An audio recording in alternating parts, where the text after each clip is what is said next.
आपके through honourable chief minister साहब तक ये बात पहुंचाना चाहते हैं कि यहाँ पे एक नौजवान, एक इंसान का कत्ल हुआ है। एक इंसान को रात के अंधेरे में मारा गया, एक अंधी बूढ़ी माँ के सहारे को उसे छीना गया, और यहाँ इस वक्त एडमिनिस्ट्रेशन में से कोई नहीं है। हमने फोन किया, डिस्ट्रिक्ट एडमिनिस्ट्रेशन के साथ हमने कांटेक्ट किया, पुलिस के साथ हमने कांटेक्ट किया। हाँ, पुलिस की एक टीम जो कंसर्नड आईओ है वो इस वक्त बॉडी के साथ है, वो इस वक्त जो है श्रीनगर में है। लेकिन कम से कम एटलीस्ट अगर ये नामालूम बंदूक बरदारों ने ये जो है ये घिनौना काम किया, आप सर्च कीजिए, आप देख लीजिए। यही चीज आपने जो है वहां पहलगाम में की कि 1 घंटे तक 2 घंटे तक वहां कोई नहीं पहुंचा, और इस वक्त भी हमें कहीं नजर नहीं आ रहा है कि कहीं पे जो है कोई एक्टिव हो, पुलिस एक्टिव हो, एजेंसीज एक्टिव हो। कुछ समझ में नहीं आ रहा है कि कौन कर रहा है। लेकिन ये जो है इस वक्त हमारे लिए जो है एक अलमिया है। लेकिन साथ ही साथ सरकार को देखना पड़ेगा, हमें देखना पड़ेगा। एज ए रिप्रेजेंटेटिव मैं 2 घंटे से यहाँ हूँ और मुझे समझ नहीं आ रहा है कि कौन कर रहा है, सरकार क्या कर रही है इस सिलसिले के हवाले से, और इसको रोकने के लिए सरकार क्या कर रही है। अगर ये सिलसिला चलता रहा तो यहाँ क्या बनेगा, क्या होगा यहाँ पे।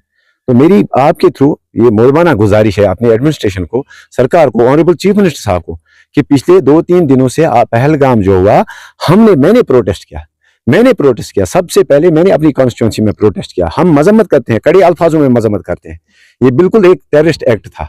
लेकिन उसके बाद जो हालात बने यहाँ, उसके बाद आप देख सकते हैं कि किस तरह के हालात बने हुए हैं। यहाँ पे लोगों को जो है मारा जा रहा है।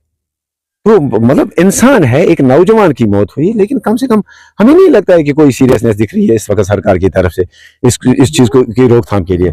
हम हर किस्म की वायलेंस के खिलाफ है। मैं एश्योर करता हूँ इस वक्त मेरे लोग यहाँ पे, मेरी कॉन्स्टिट्यूंसी के लोग हैं, हम कोई वायलेंस नहीं करेंगे और ना ही मैं कभी साथ दूंगा। मैं इनकी बात करूंगा, आपके थ्रू सरकार तक पहुंचाऊंगा, मैं इनकी बात असेंबली में कल करूंगा। मैं एश्योर करता हूं सरकार को कुछ नहीं होगा, हम वायलेंस नहीं करेंगे। लेकिन कम से कम आप इस चीज को जो है, आप इस चीज को फॉर ग्रांटेड मत ले लीजिए। आप ये चीजें देख लीजिए, मतलब एक हद है, एक लेवल है। आप देख लीजिए ऐसा क्यों हो रहा है, कौन कर रहा है। रात के अंधेरे में एक नौजवान का कत्ल हुआ, एक दहशतगर्दाना हमला हुआ। जिस तरह से पहलगाम में दहशतगर्दी हुई, इसी तरह से यहाँ पे भी दहशतगर्दी हुई। पहलगाम जो दिलदोज जो टेररिस्ट एक्ट हुआ, उसके बाद जो है मुझे लगता है कि वो हमारे लिए एक लम्हा फिक्र तो है ही, लेकिन उसके बाद जो हालात बन रहे हैं यहाँ पे, उसके बाद जो हो रहा है हमारी वादी में खासकर, उस पर सभी ने खामोशी इख्तियार की हुई है। क्यों? मैं तो कहता हूं जिस तरह मैंने प्रोटेस्ट किया, मैंने सबसे पहले अपनी कॉन्स्टिट्यूंसी मैंने अपनी कॉन्स्टिट्यूंसी में 2 जगह पे प्रोटेस्ट किया। आप देख सकते हैं, यही नुतनुसा कंडी के जो ये लोग हैं, ये मेरे साथ लंगेट में उस वक्त थे, प्रोटेस्ट कर रहे थे। आप वो रिकॉर्डिंग निकालिए। लेकिन क्या इसका भी ये किया, किसी दहशतगर्द ने किया, किसने किया, किस नामालूम बंदूक बरदार ने किया, आप उसे ढूंढिए।